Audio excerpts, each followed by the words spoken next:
It was just after 8 a.m. when Ella pushed open the glass door of the laundromat. A soft chime rang above her head as she stepped inside, bringing with her the crispness of the early morning air. The door closed behind her with a gentle thud, sealing her into a world of warmth, detergent, and low mechanical hums. The laundromat was half-lit, the fluorescence overhead buzzing faintly, as if still waking up. Long rows of washers lined the left wall, their round windows staring out like submarine portholes. Across from them, the dryers were stacked 2 by 2, their silver drums gleaming beneath signs that read, "Do not overload, and use low heat for delicates." She carried a canvas bag over her shoulder, filled with a week's worth of clothes, and chose a machine near the middle of the row. She liked the middle, neither too close to the door nor too hidden in the back. There was comfort in being centered, she thought. She sorted whites and colors, paired socks, shook out a scarf that smelled faintly of cinnamon and wind. Coins clinked in her hand as she fed the machine. Then came the moment she loved most, pressing the button. The hum of the washer roared to life, water rushing in like the start of something. The door locked. The spin began. She sat on the plastic bench nearby and took out her notebook. Around her, the laundromat came to life. A man in his 60s shuffled in, carrying a small basket with only a few items: 2 shirts, a pair of slacks, and a towel.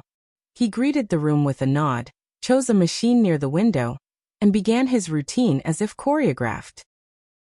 A young mother arrived soon after, her toddler tugging at her coat, holding a stuffed dinosaur by its tail. She loaded clothes with one hand while balancing the child on her hip. Ella smiled as she watched her mouth the words of a song, soothing the boy while measuring detergent. Outside, the sun had risen a little higher, and beams of light stretched through the window blinds, casting stripes across the tiled floor. In the corner, a vending machine blinked with promise: candy bars, soap packets, dryer sheets in tiny foil pouches. Ella jotted a sentence in her notebook. This is where the world turns quietly, slow circles of fabric, time folded into quarters. The first cycle ended, and she transferred her clothes into the dryer. She loved the way the fabric felt in her hands, damp, cool, full of ordinary memory. A sweater from a weekend trip. A t-shirt she'd worn when she spilled coffee in a bookstore. A pair of jeans that had walked miles without complaint. She added a lavender-scented dryer sheet, closed the door and pressed start.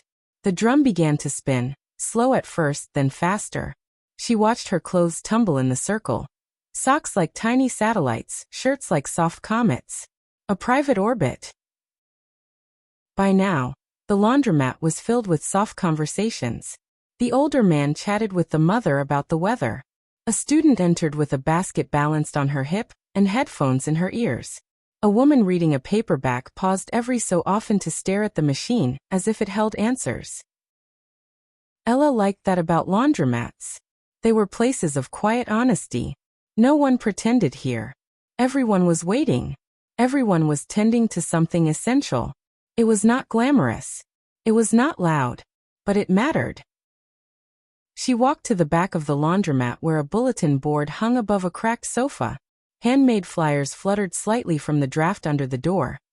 Guitar lessons, no pressure, all vibes. Found cat, answers to mittens, free yoga in the park Saturdays. She ran her fingers across the edges, feeling their stories. Her dryer buzzed. She returned to the machine and pulled out her warm clothes, folding each piece slowly, methodically. She liked the order of it, the gentle rhythm, the intimacy of folding your own life back into shape. She placed everything back in her canvas bag. The laundromat had quieted again. The old man had left. The mother and toddler too. Only the student remained, mouthing lyrics and sipping from a water bottle covered in stickers. Ella sat one more moment before leaving. She wrote, "Some days, the miracle is not movement or change. It's that things can be cleaned, warmed, made whole again, and returned still useful, still ours."